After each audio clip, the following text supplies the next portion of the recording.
Hi, everybody. I'm Dan McDermott. Welcome to the McDermott Report. I'm in Bentonville, Virginia. Joining me from New York is Alan Furstenberg. Welcome, Alan. Hey, Dan. Okay, so I was slammed today, so I am behind, but I did make an effort to try to figure out the Einstein's gravitational waves theory story. I read a lot of multiple versions of it. Kind of, I don't get it. I mean, I understand that this was something that he theorized and said was there. They've just proven it. And tell me, what is the significance? Because I heard it is in fact quite significant. It is quite significant. I mean, basically, this is proof of a theoretical um, theorem. Theoretical theorem. There's one for you. As Um, opposed to right. That Einstein hypothesized a century ago. That kind of underlies or is the result of a number of his calculations regarding speed of light and other similar issues. And basically, he theorized that there was such a thing as gravitational waves in the same way there are things such as light waves, and that these gravitational waves, um, exactly what causes them, I could not explain, but that these gravitational waves can be detected from faraway objects. Basically, what they've now done is they've demonstrated that they have detected gravitational waves from a far off object. In fact, from a collision of two black holes in this case. What is particularly nifty about this is that this is now the first time we have actual proof for black holes. So before, black holes mathematically existed. We knew they existed. They fit our model of the universe, but we had no direct observable evidence of them. Now we have direct observable, if very difficult to observe, evidence. So this is pretty astounding in a lot of ways. I think the other major thing that comes from this is that we now have begun, just barely begun, to learn to create a set of new tools for studying the universe. So before, once upon a time back in Galileo's day, we had a telescope. And in studying the universe, Galileo's telescope was the first major uh, invention, first thing that helped us to learn more about the universe we were in. If you ask Galileo what his telescope is good for, he would have said, yeah, okay, I can look up and I see this stuff. He wouldn't have even begun to imagine the Hubble telescope and what it has discovered in the universe. That just wasn't something he would even begin to understand. With the use of gravity waves, we are now just again taking a very, very new step into understanding the universe. And as we learn more about gravity waves and get better used to how we can use them and what we can do with them, I think there's all sorts of nifty things that we may discover that we can't even begin to comprehend right now. now, this is something that we saw in the same way, or do we hear it, or did we sense it? And when did it happen? Because like when Yes. we see when something does something, sometimes like, well, that happened 1,000 years ago. We're just This seeing it. happened far more than, I mean, I don't remember how far away that it is, but um, the Einstein's formula predicts that gravity waves travel at the speed of light. So they are as far away as if we had seen light from these same sources. In a lot of ways, we can almost think of it as some of our radio telescopes right now. If you point them at something, they will pick up light waves that are beyond the visible light spectrum. So they'll pick up ultraviolet, or they will pick up high energy bursts. This is the same sort of thing, but it's not in the same spectrum. It's a whole new spectrum of light, except it's gravity. So if we think of it the same way, we are now just beginning to see a whole new set of frequencies of a type that we had never seen before. So everything that we've done before with radio telescopes, we now get to do it again with gravity telescopes, gravity detectors, gravity wave detectors. I don't know what the right term for it is. So, an observation you said it about a century ago. 1912 was the year the Titanic sank. So around that time, Einstein came up with this. So it's taken us 100 years to prove it. Now, is Well, it proven or is it like we're pretty sure now? well, here's the thing. We are at a point where we can consider it proven. The announcement yesterday was basically a bunch of scientists saying we are claiming the Nobel Prize in physics for this year because they did. Can you imagine This is if he had been alive now with his brain, with the stuff well, we have? But look what he did 100 years ago. well, the neat thing is that in order to prove his theory, they've had to make use of technology that didn't exist then. Some of which he only theorized. The technology didn't even exist then. In order to prove that these gravity waves exist, they needed to use lasers and incredibly um, finely polished mirrors to detect incredibly minute differences or incredibly minute movements of that mirror. In fact, the first round of experiments that did this didn't detect anything. And the reason why is because the lasers and the mirrors weren't sophisticated enough. So, as to your question about whether this is proven or not, there is, let's put it this way. The experiment was done and was reproduced. So there were two independent sites that were doing this that detected the waves. They are located on opposite sides of the country. They both detected the waves. They both were able to rule out any other outside effect, any other nearby effect that would have been happening at that time. So since these are incredibly sensitive devices that are over a kilometer in length, they can be affected by things like trucks driving over them, airplanes, bunches of other things that are all nearby phenomena. But since both of them detected this, both of them produced the same results, both of them produced results that fit mathematically to what Einstein predicted. Do we I know? I think mean, is it like maybe there's less gravity now than there was 200 years ago? We don't even know it. no, Maybe no. that's why we're all fat, because there's less gravity, so we don't work as hard to walk around. Um, but are we impacted by this? I mean, when you say gravitational wave, it makes me think like, we're at a stadium and we're doing the wave. I mean, a physical wave or an ocean wave, right? Well, Or are these let me put it. moving over the course of a million years, where it's minute differences like climate change or what have you, No, or it's evolution? incredibly small, incredibly minute. But when you think about a wave, do you think about light as a wave? Yeah, light and sound, Okay, but then not that's really. exactly what Only it's like. because on the blackboard that's the way they depicted it. When I turn a light on, I see light. I hear the Right, radio, right. but That's exactly what gravity waves are. are they impacting gravity here?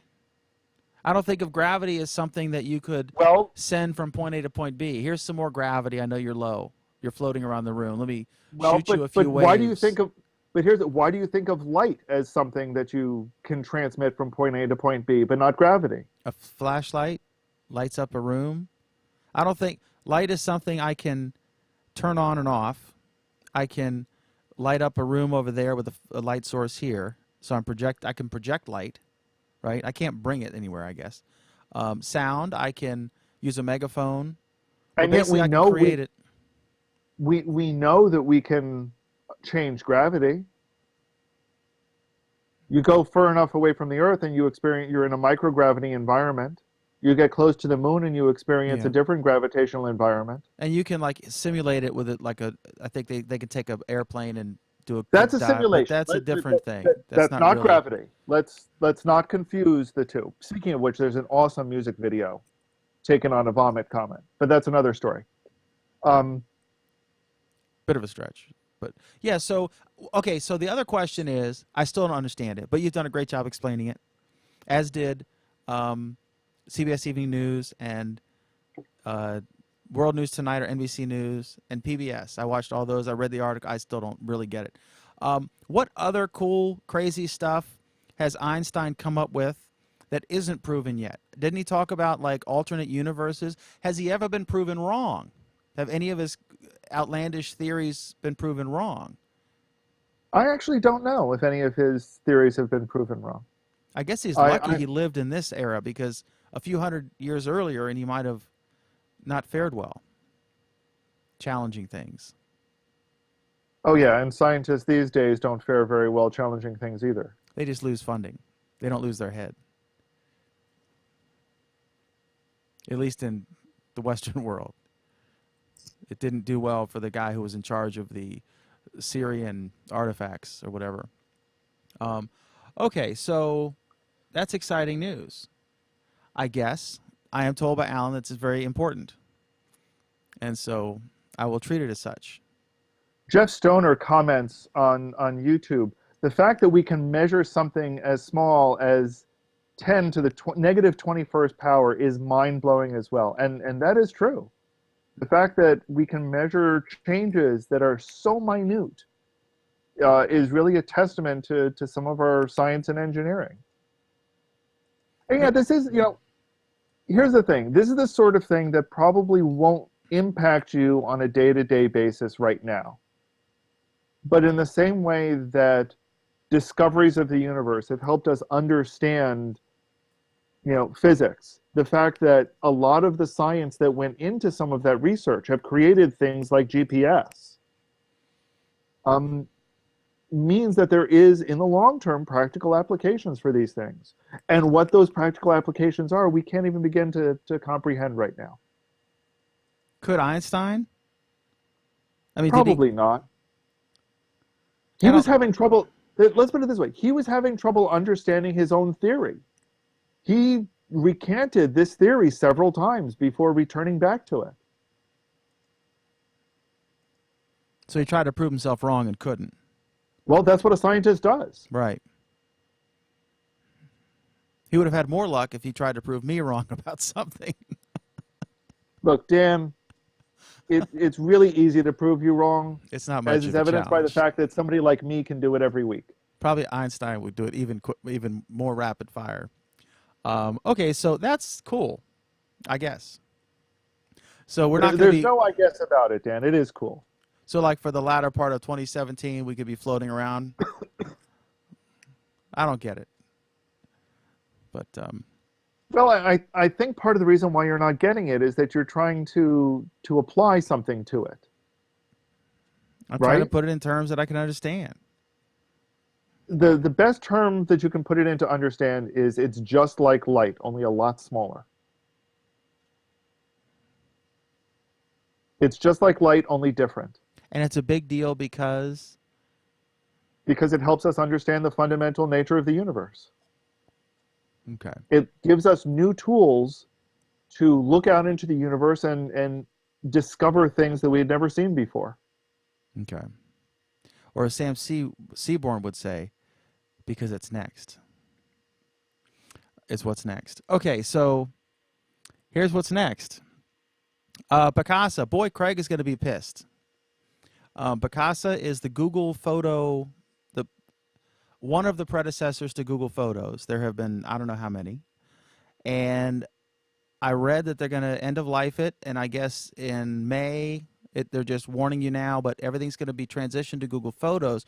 My question that was not addressed, I didn't see it addressed, was what about the God knows how many Picasa albums that Craig and others have embedded? Like you can embed it into a website, right?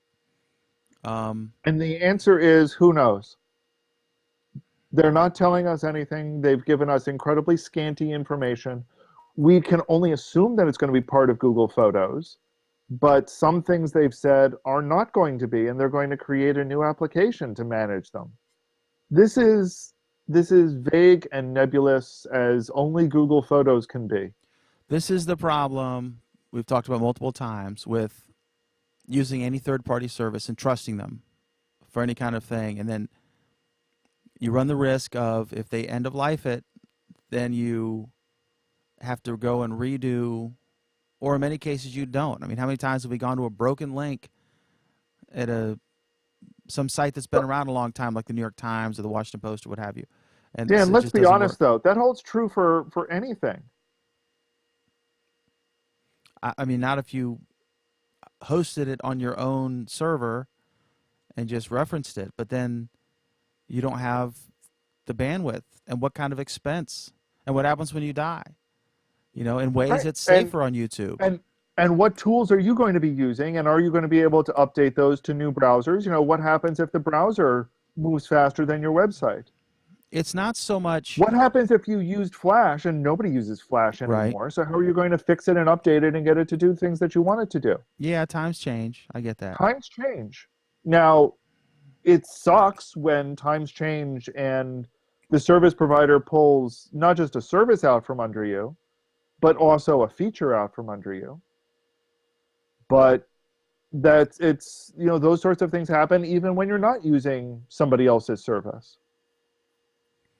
Now, I'll be honest. I think in general this is a good thing, but as is usual with photos, they are just, tripping over themselves. It's a good thing for the typical use case, right? You had your photos up there from your point and shoot, and then your phone, that sort of thing, and you just want to make sure they're safe and sound, and then you want to reference them once in a while, your old pictures of your kids or whatever, or the vacation. That is fine. It probably is. You're right. It's probably better this way because it's a new, more modern UI with newer features. It's the edge cases like Craig Ship who have you know tons of embedded players in something. Uh, that will be the issue, and hopefully they Well, but can. I'll be honest. Like I said, those tons of embedded players are probably using Flash, which nobody cares about anymore. Browsers don't even support it anymore. So he's already got dead stuff lying around all over the place. Is there a way you can have an embedded player that works on desktop and mobile? Because that's been an actual problem. Like I think Flickr worked on one or the other, Picasso worked on one or the other. So I Yes, ended up. there is. That's what JavaScript is good for these days. But where would you store your photos, or how would you do it? Um, Can you embed, you if could- you have a slideshow, let's say you took a bunch of pictures of the local parade in your town, whatever it is, right? And you wanted to put it on a public site that was accessible via mobile, not Facebook or Google Plus, but like your own, first prisoner.com. Um, what would you use to put that slideshow up that would work on a phone or an iPad or Android tablet or desktop, what have you? Depends on what exactly my needs are. I might actually consider a CDN. I might consider using Google or Amazon CDN. Mm-hmm. I might just put it on my own site if I didn't think the bandwidth was going to be very high. There are But many JavaScript applications that will display it and slide through it in many different ways. There are so, lots of options now. and again, Craig had options. He chose a free service, right? Um, your And serv some of those options are free.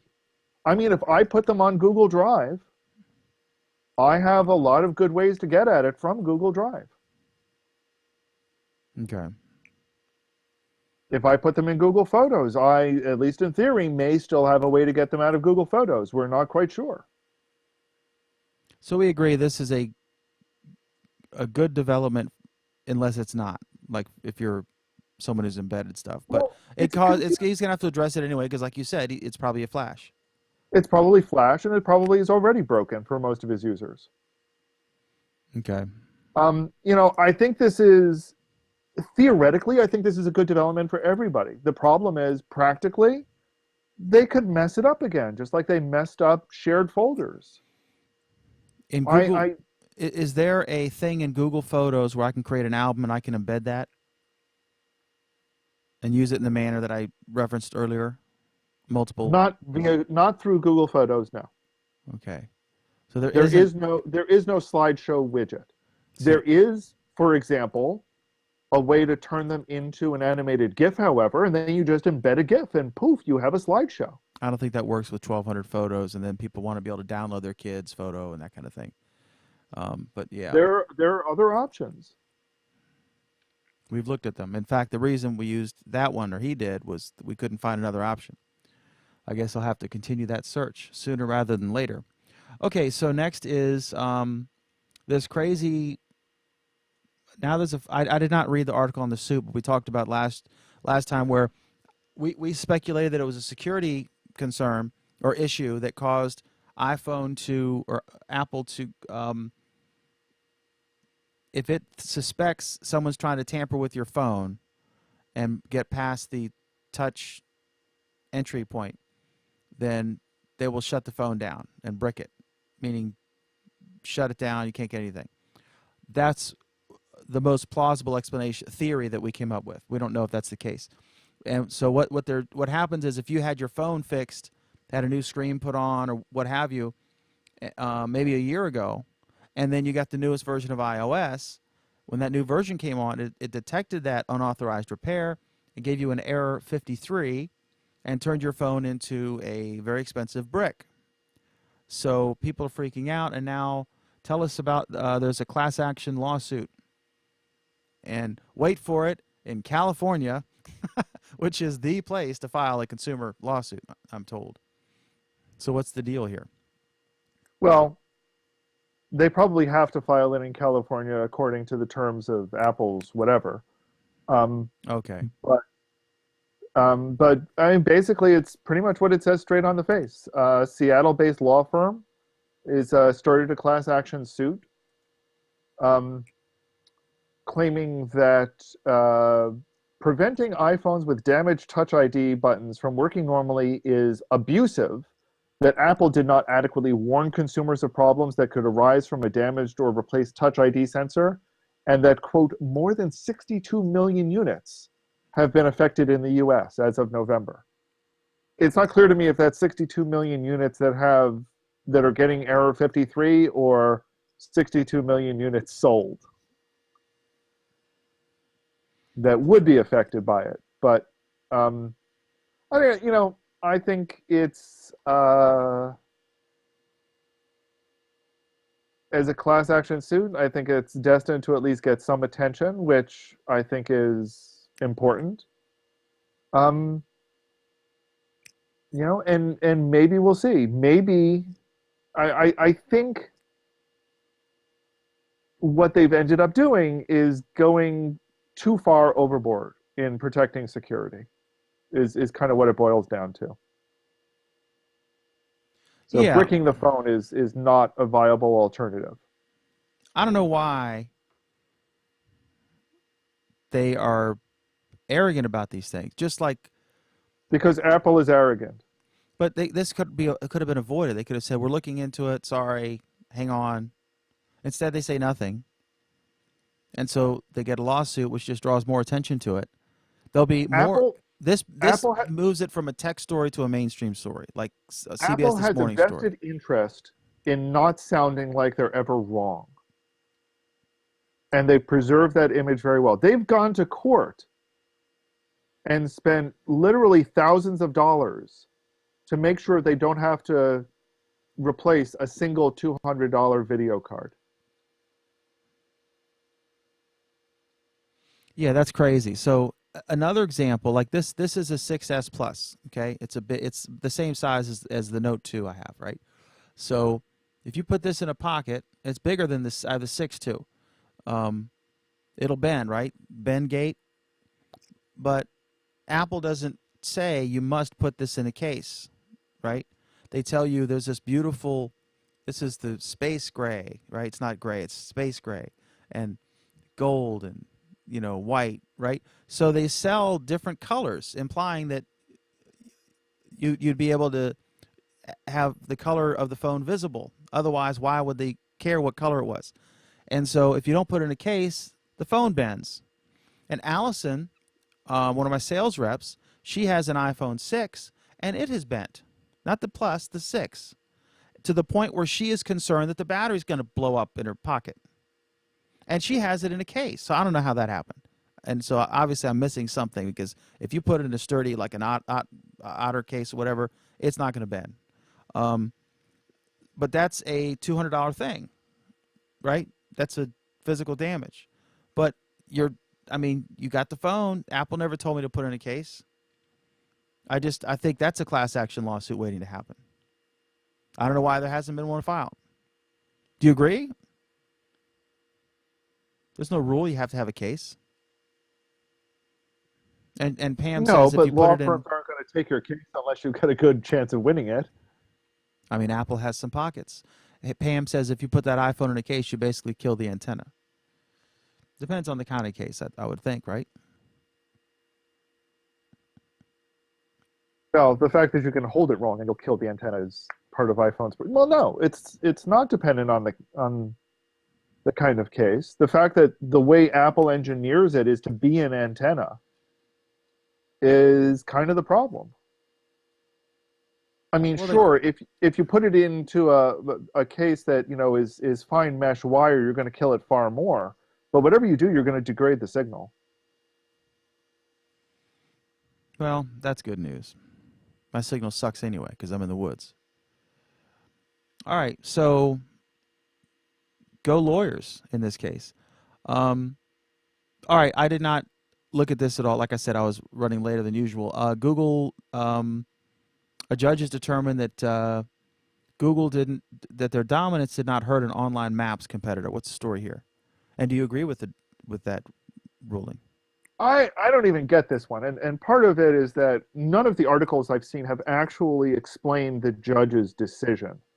Basically, the argument by a British mapping company is that as soon as Google started putting map results directly onto its own web page, their search results plummeted.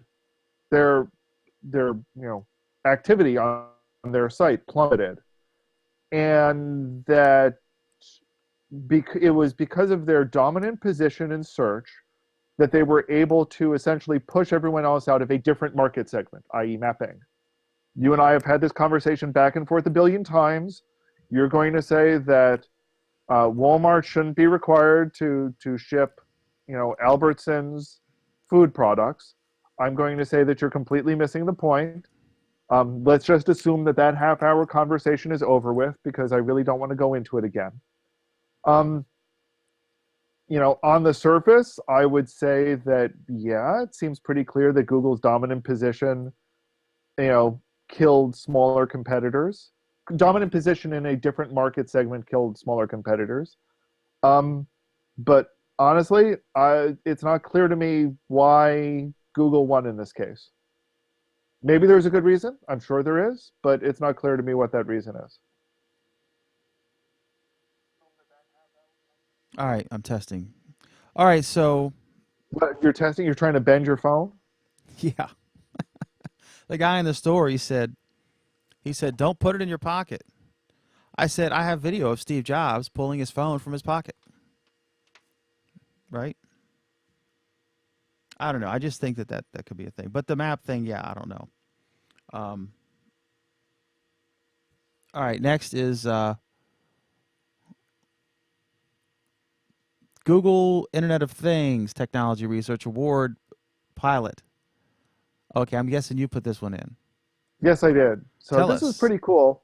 Not least of which is because Vince Cerf was the one who posted about it.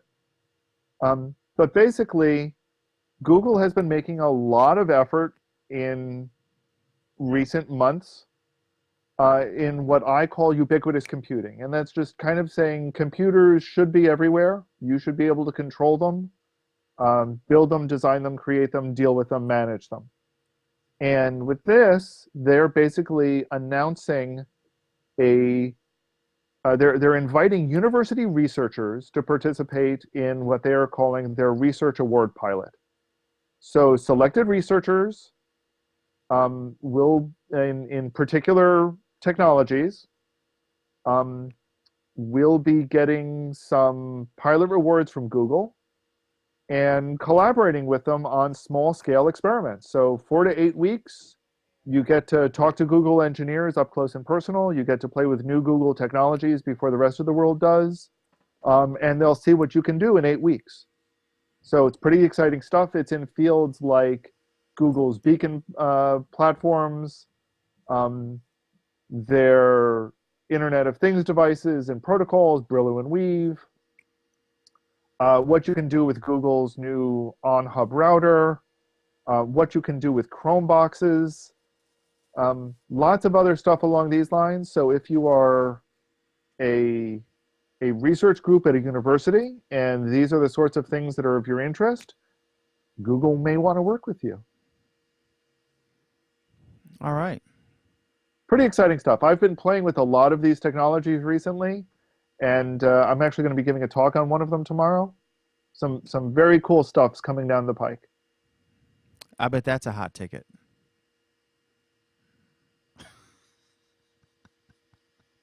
All right. Are we mixing metaphors here? I'm lost. Oh dear. Okay, it's a nice segue, I suppose. Um, so next is Paris court rules against Facebook in a French nudity case. What's the Yeah, scoop? so basically, Facebook are being prudes, and they censored a famous painting, which is hanging in public display in Paris. So they censored him and shut him down, and he basically won in Paris's high court last year, saying that they shouldn't have suspended his account, they shouldn't have taken the picture down, and then furthermore, that the Facebook term of service, which states that all cases will be resolved in California, is invalid. And that French consumers, at least, should be able to sue Facebook in France. This has an interesting impact, and I'm honestly not sure how I feel about this one. About the venue for litigation in a separate Yeah, country? yeah. I can argue both sides of this one. Do they have a presence in France? They're providing services in France. Well, but I mean, if a French person visited prisoner.com and didn't like something there, would you have to fly to France to defend yourself? Of course not. But I'm not providing something in French. I'm not providing something at prisoner.fr. But I'm not does Facebook have a physical office there? making a I'm sorry, you broke up briefly. You broke up briefly too. So Does Facebook have a physical presence in France? Do they have an office with an attorney? I don't know. I'll be honest. I do know that if I go to facebook.fr, it resolves, it exists, and it sends me over to facebook.com. Okay. So Facebook is at least making a representation that they have a national presence, at least on the internet, in France.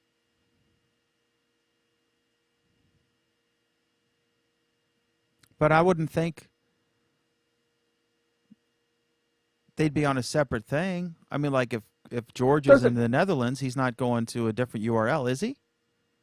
Isn't it he one may face? be? I don't know, George, speak up. But here's the thing. He may still be going to a data center that's in France or at the very least in Europe.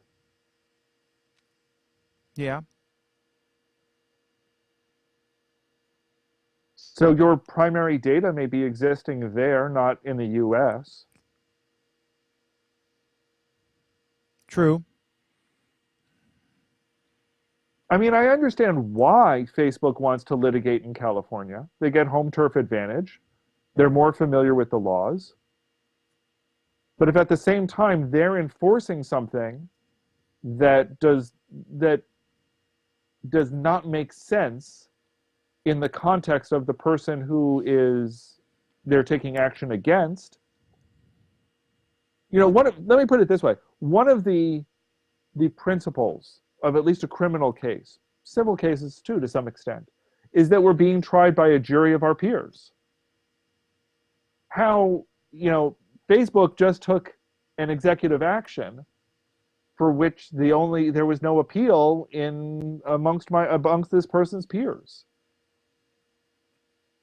On the other hand, like I said, if I understand why Facebook doesn't want to have to deal with thousands of jurisdictions worldwide, all of which will have conflicting laws and cultural norms, that gets incredibly complicated. And the amount of time dealing with getting a local attorney up to speed, finding a local attorney who is on the same page with you. Yeah, there's a lot of, but it's to the French guy's benefit, I guess. I don't know. The French are weird anyway. Okay. Anything else on this? No, but this is going to be interesting to see where it goes.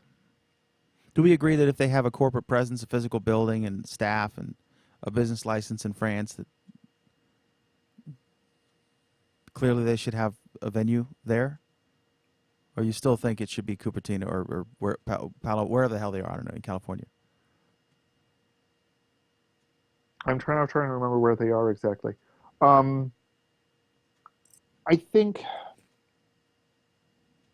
if they have a local presence, I think clearly Facebook is eh, Facebook would have to be in that local presence. But even that doesn't make any sense because that's like saying that because Facebook has an office in DC means that you can bring suit against them in federal court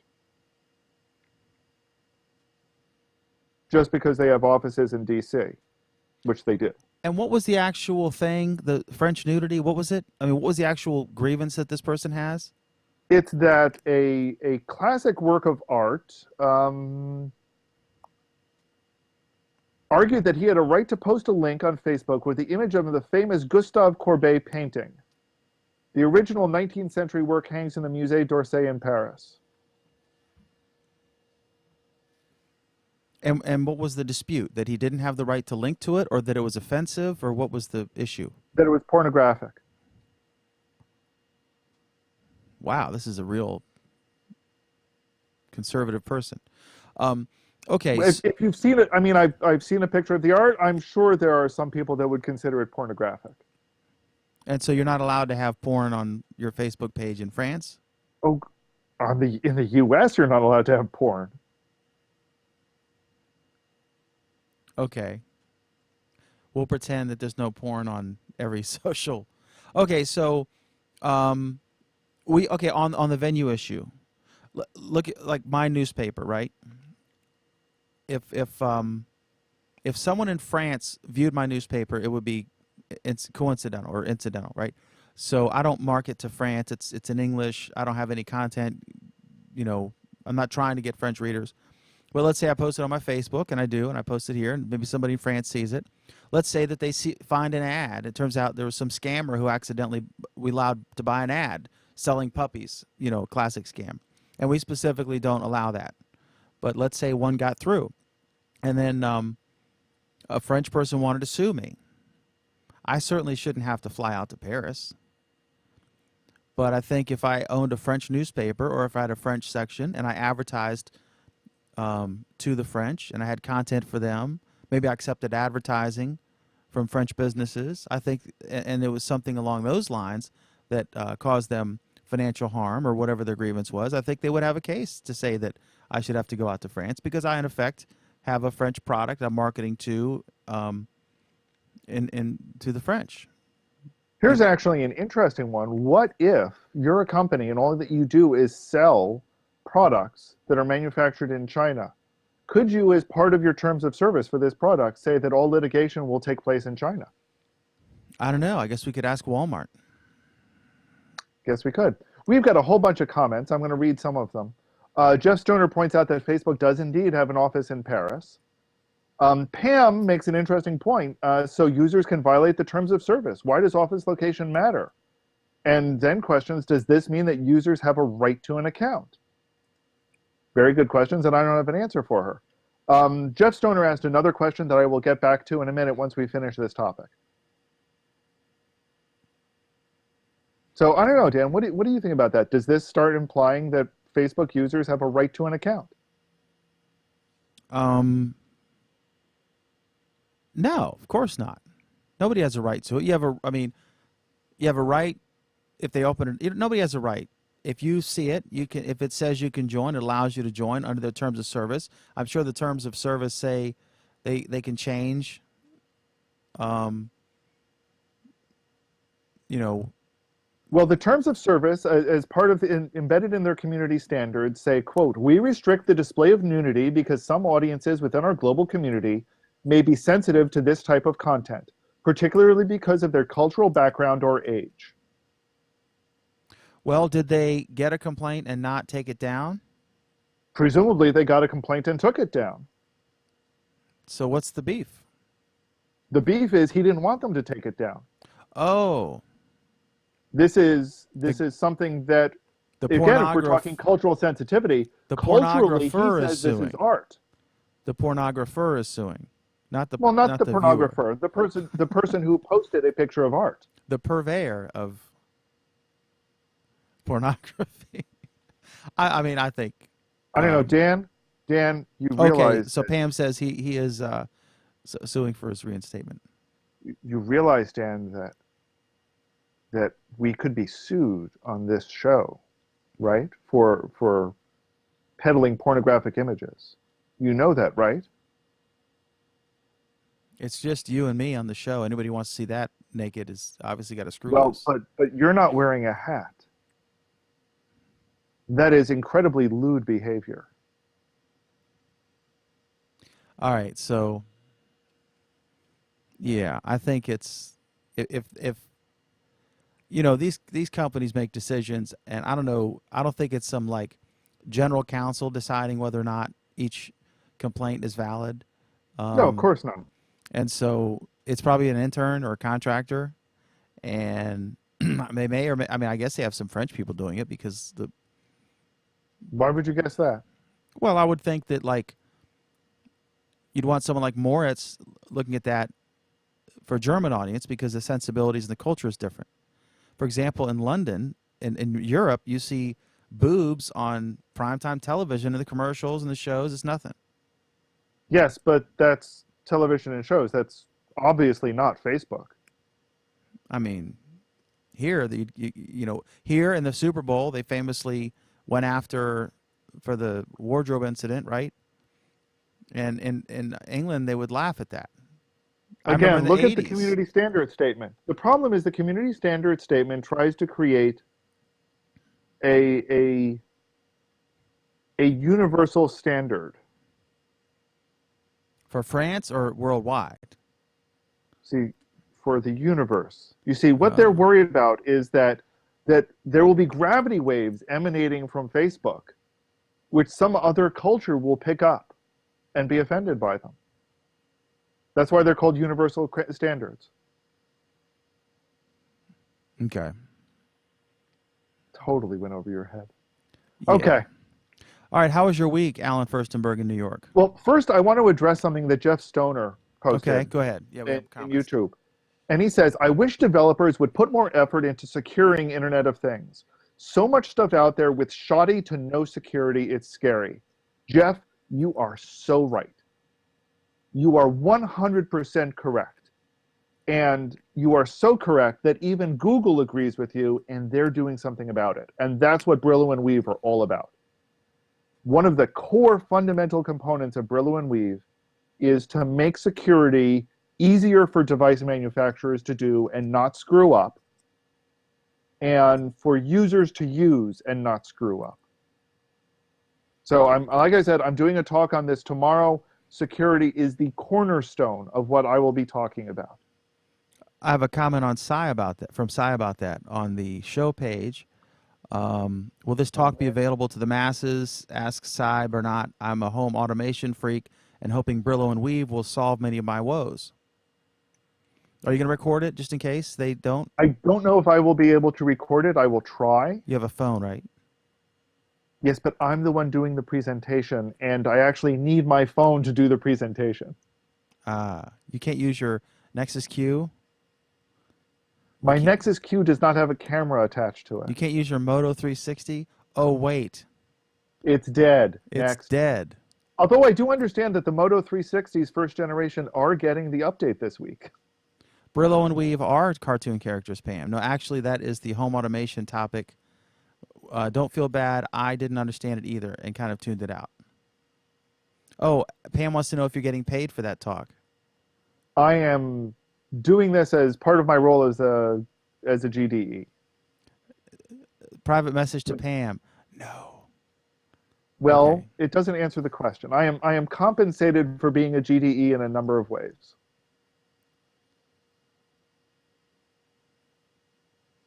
Is there a French porn star hiding under the podium? I mean, how are you being? I can neither confirm nor deny.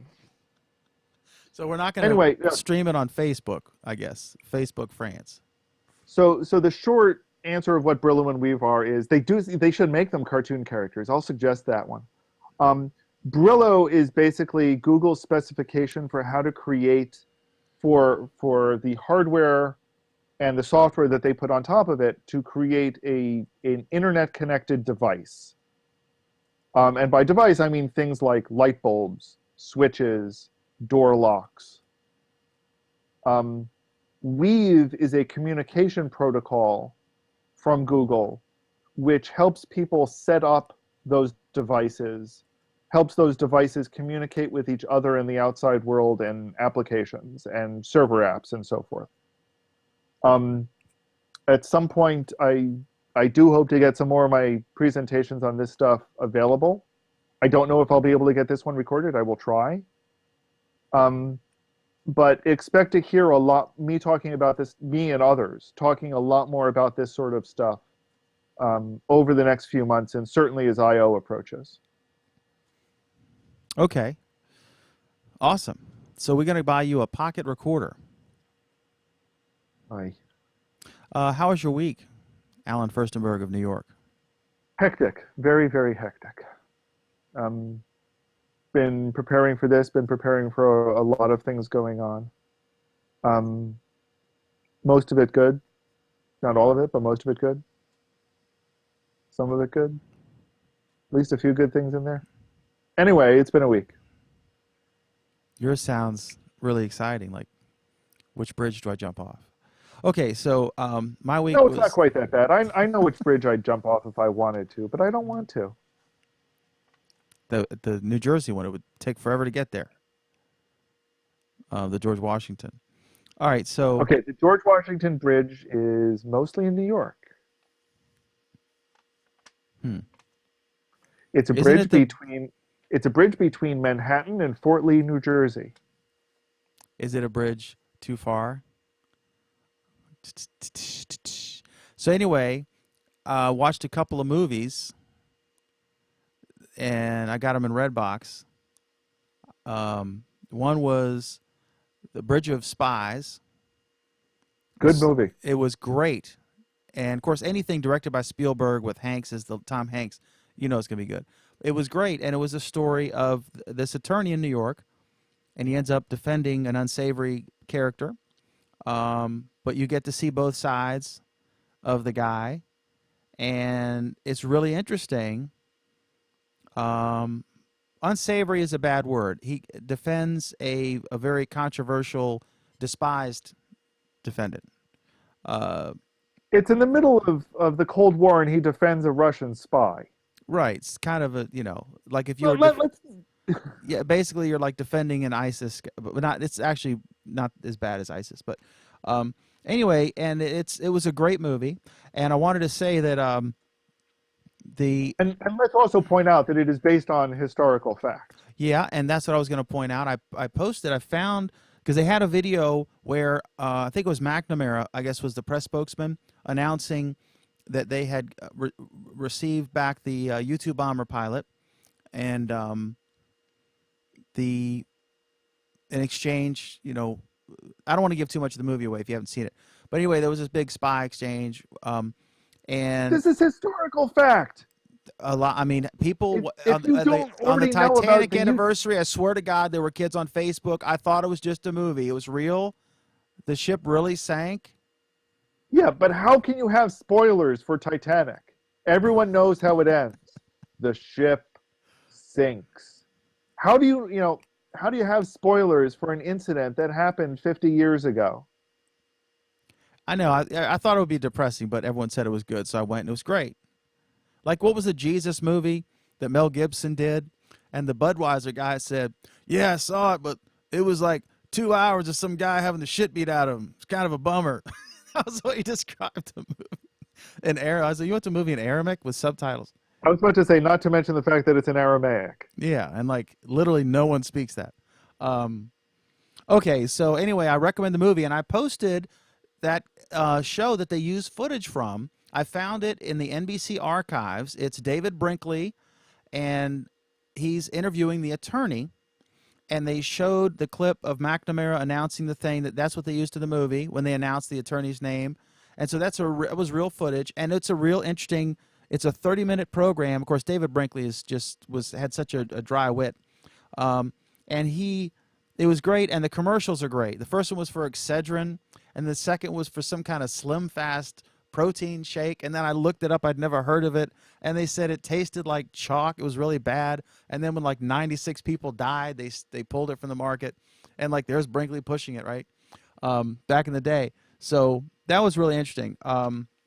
But that's on my stream, my Google Plus and Facebook stream before this. The other movie was The Martian. I saw. Watched that last night, and then I finished it today. That was fantastic. Have you seen that one, Alan? Absolutely. That was great. Awesome movie. Um, it was great, and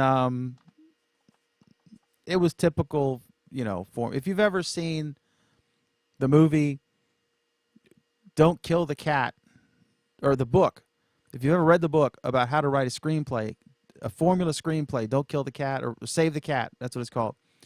This is a formula movie, a feel-good formula movie, and it was great. I loved it. All right, so Yeah, then it has the interesting added advantage, however, that every single bit of it is possible. didn't which is the one that Neil deGrasse Tyson tweeted complaining about the science of it, really negative about it, and then like people trolled him back or something. It wasn't this one. It was Star Wars. um It was one of the space things. Maybe it was the new Star uh Wars. A, do you really think Neil deGrasse Tyson is going to criticize the physics of Star Wars? Oh yeah, absolutely. He's fearless. Um, Everybody, including Neil deGrasse Tyson, fears the dark side. Let's. Pam is saying the audiobook is better. Do you mean Bridge of Spies? Um, all right, and then so I got the I bought an iPhone 6 a year ago, and then I got the 6S today. I get a new one every year, and I got it for the 4K camera and to experiment with that, and then I'm gonna give the kid the 6. So I activated the 6S Plus, and it was super easy to use the iCloud, and it put everything on the new phone, every photo, all my apps, and my app, the logins, like my CNN app, I was already logged in. I didn't have to like put the password in for all the apps again, like I had to with Android phones. Um, and then that went flawlessly. I mean, flawlessly. I didn't have to take anything manually from the 6 to the 6S Plus at all, and I was able to nuke it. A year's worth of stuff transferred over flawlessly. Then I used, then I had to go, then I activated that for him, and then I had to activate his Note 2, right? His 2012 Note 2, take all the stuff from there to the iPhone 6. They have an app, Move to iOS, in the apps in the Android Play Store. And that just didn't work. We tried it twice. It just says try. It doesn't. It's just a clusterfuck. And so I told him it was the last time you'll ever have to deal with this. Um, but anyway, I'm excited about playing with the camera, and I don't even have a way to watch 4K. Craig Shipp has like 4K cameras, right? And everything he does, she shoots in 4K, and he brags about it. He puts on the top, you know, hooping demonstration or whatever it is, hat review, the best hat ever made in 4K ultra high def, right? And he doesn't have a 4K. He's never seen any of his stuff in 4K. But his dad has a 4K TV. He has the iMac that's 5K. He says it looks great. So I'm going to have to get something. It probably would look great if he shot it in 1070p.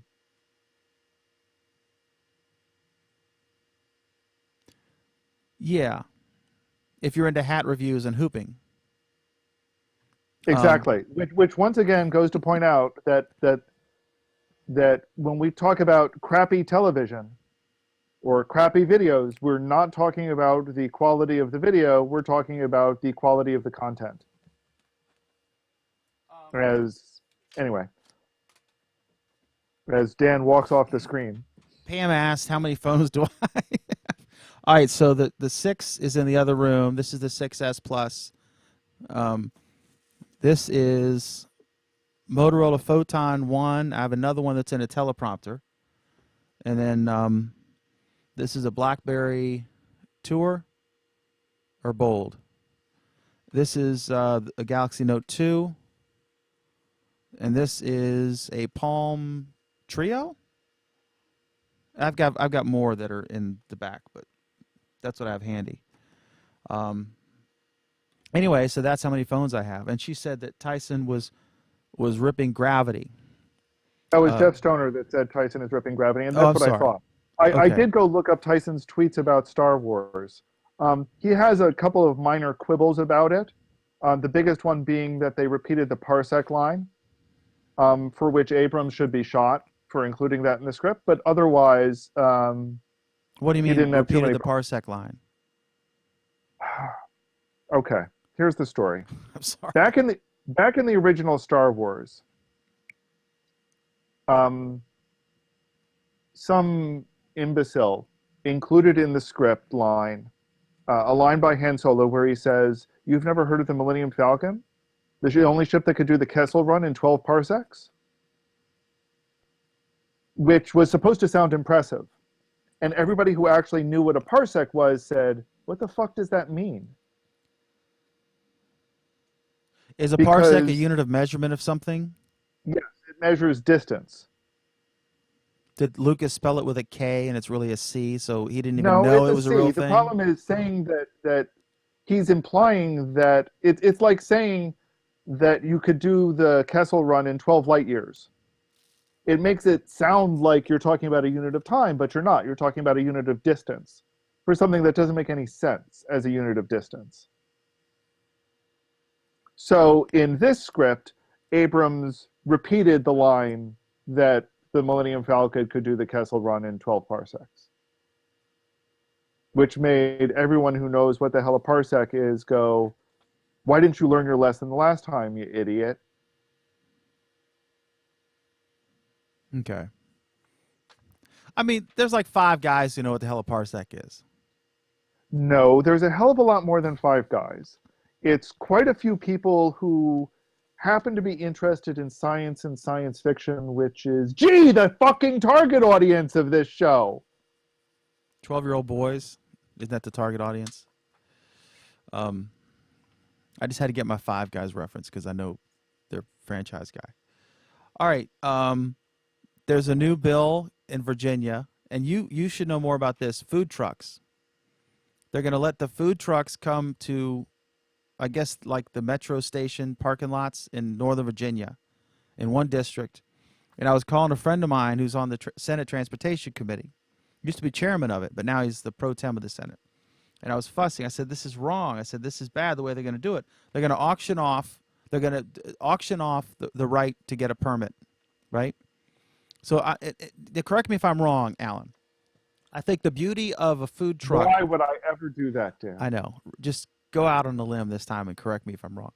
So, I think the romantic thing or the cool thing about food trucks is you never know what's going to be out there, right? If the space is taken up by the Chinese thing, then the Mexican guy's not going to be there. And they go to different places and they tweet out where they're going to be, where they got a good spot, what have you.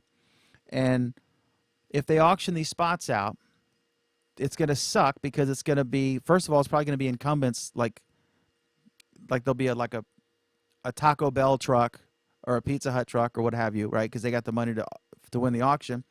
And then it's going to be the same ones because if you pay a bunch of money to get a permit there, you're going to be there every day. And so you're going to have like 4 spots or 4 trucks, the same ones every day.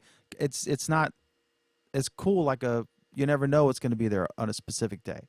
Why do you hate capitalism, Dan? I'm for capitalism. I just don't like the government Well, obviously running it. not. I think the whole point of a food truck is you do something crazy, and it works or doesn't work, and the public decides because you get sales or not. You find the best spot. This happened in Virginia Beach somewhere. There was This Dan, you are very, very confused. Do you want to know what the whole point of a food truck is? tell me To sell food. that the difference between a food truck and a standalone. I just think it's a mistake. I think they should just let them do it. Let them go, and as long as they have a health permit and the business license and that sort of thing, inspected vehicle, um, let them sell it. The public decide. How Why have many an auction? inspected vehicles with propane tanks would you actually allow on the road? Oh, they get inspected. Absolutely, they do.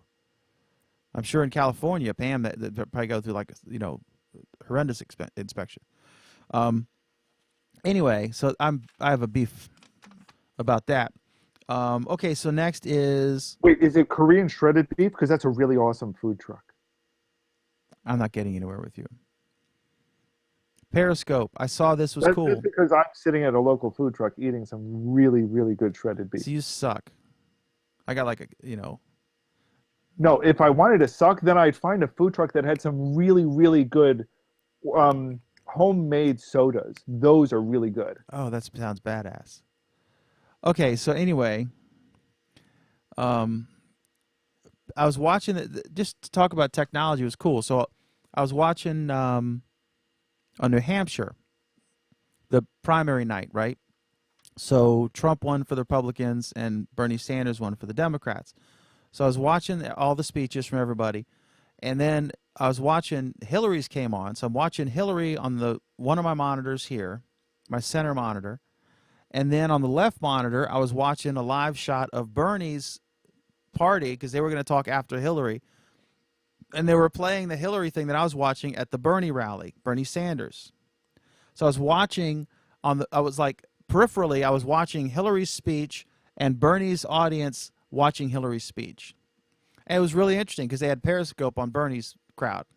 So that was kind of interesting that technology allows for just some guy who's there to hold his phone up and Twitter tweets it out. And so here we go. And then I noticed there was no reaction from Bernie's people because they hate Hillary. No reaction at all until Hillary said something like, and I know that with the young people I have work to do, or something like that. And then the Bernie crowd, there was like a little approval or cheering, like, yeah, you do, or something. That was funny. But anyway, I thought that was cool. And then the last thing I had jotted down here is the U.S. There was a great article. I shared this as well. It's a Washington Post article. I told the writer that he did a good job. It was the U.S. campaign as seen through the eyes of a foreign journalist. So there's this guy from Germany, and he's going around, and it's really interesting. He said, I'm sitting here watching Rubio talk about how the American military is going to hell, and the German's like, I don't know what planet this guy's on. There's nothing wrong with the U.S. military, or I mean, he just said, like, hey, I can't believe what I'm hearing. It's just funny the perspective. It's a good read, and I shared that this week as well. And on Facebook, Twitter, and Plus. So, but that was really interesting what he thought of it coming from Germany. He's in a country that is prosperous, and is protected by U.S. military, right? By our U.S. military bases, and so we have the best military in the world. Obama said this in a speech. It's true. Our military, we spend as much as the next 8 countries combined, and or more than they do. So it's funny for him, a German, to come over here and hear someone saying like, "Oh, we're gonna," someone could just walk in here and invade us because of Obama, right? So anyway, that was really interesting. It's a good read. It's not just about that topic, but just what he thinks about the campaign. So anyway, that was my week. Anything else, Alan? Any killer comments here? Pam said, "I'm right about everything." Pam said, "Huh? Just kidding. That may be a slight exaggeration." All right, last comment check. Alan, you good? Anything?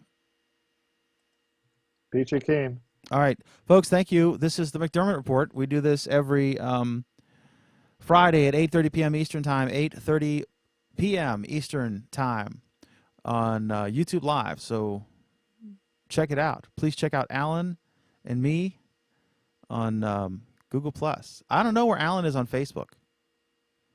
Are you even publicly on Facebook? Or No. someone's got to know your social, Anyway, I mean, my name is there, but I don't accept friend requests for most people. But anyway, so find him at prisoner.com. Okay. Anyway, thanks for watching. We appreciate it. We'll be back next week, Friday, 8:30 p.m. Eastern Time, 5:30 p.m. Pacific. Until then, have a wonderful week. Talk to you.